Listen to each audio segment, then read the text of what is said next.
क्या डिफरेंस है active versus passively managed products में, और market link debenture as a passive product कैसे आपके पोर्टफोलियो को हेल्प कर सकता है।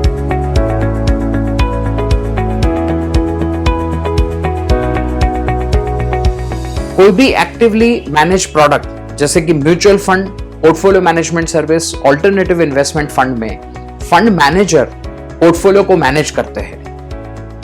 पोर्टफोलियो में कुछ भी चेंज करना है वो डिसीजन लेते हैं और उसमें पोर्टफोलियो में चेंज करते हैं, इसीलिए उसको बोलते हैं एक्टिवली मैनेज पोर्टफोलियो। उसकी कंपैरिजन में जो पैसिवली मैनेज इंडेक्स होते हैं, जैसे फॉर एग्जांपल अगर आपने इंडेक्स फंड में इन्वेस्टमेंट किया तो वहां पे इंडेक्स को मिरर किया जाता है, जितना इंडेक्स का रिटर्न आएगा लगभग उतना ही फंड का रिटर्न आएगा।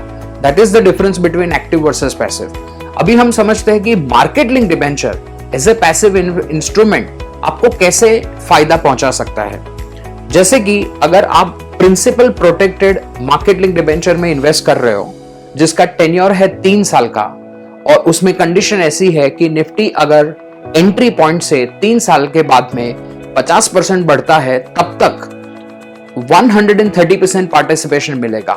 मतलब निफ्टी 1% बढ़ा तो आपको 1.3% मिला, निफ्टी अगर 10% बढ़ता है 3 साल में तो आपको 13% मिला, निफ्टी अगर 50% बढ़ा तो 65% रिटर्न मिला, क्योंकि जैसे 50% पे उसकी कैपिंग है तो 50 से ऊपर निफ्टी बढ़ सकता है, बट यहाँ पे आपको समझो कि 65% मैक्सिमम रिटर्न मिल रहा है, which is 1.3x of Nifty.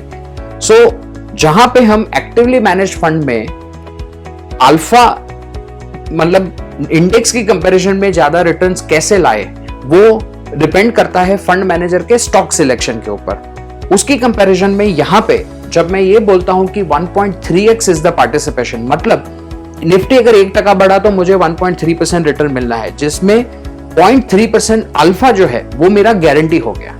तो इंडेक्स की कंपैरिजन में मैं ज्यादा रिटर्न जनरेट कर पाऊंगा, ये एक बाय डिजाइन हो गया। यहाँ पे कोई लक फैक्टर नहीं है, ये पूरा बाय डिजाइन काम करता है।